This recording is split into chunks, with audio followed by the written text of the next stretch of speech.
உலகின் எல்லா மதங்கள்லேயும் கடவுள் காட்சி கொடுத்தாருங்கிற வசனம் வருதுங்க. ஆனால் எந்த மதத்திலையும் இப்படி கடவுள் காட்சி கொடுத்தார் என்று இல்லை.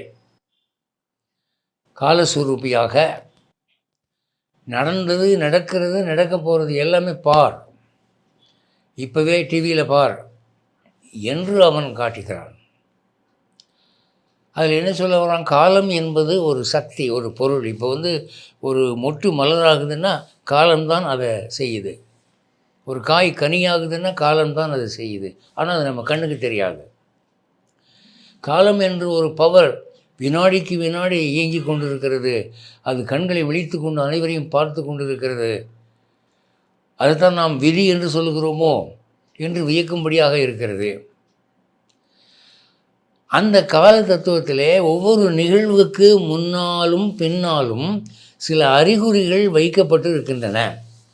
அதுதான் கனவுகள், அதுதான் சகுனங்கள். ஒரு மனுஷன் சாக போகிறான்னா அதுக்குரிய தீய அறிகுறிகள் கனவாக முன்கூட்டியே அவனுக்கு தெரிவிக்கப்படுது. ஸோ தேட் அவன் ஏதாவது முன்னெச்சரிக்கை நடவடிக்கை எடுக்கலாம். அவனுக்கு அந்த ஃப்ரீவில் உண்டு. அப்போ காலத்தினுடைய அந்த நிகழ்வை ஓரளவு மனிதன் கட்டுப்படுத்த முடியும்.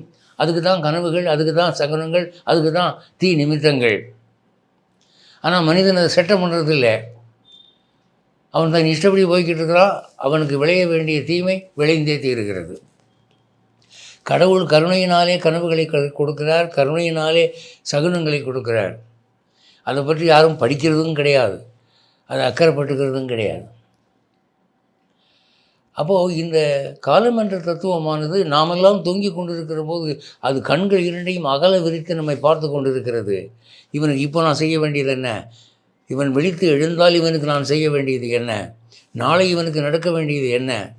எல்லாத்தையும் அதை பிளான் பண்ணி ஒழுங்காக செய்யுது.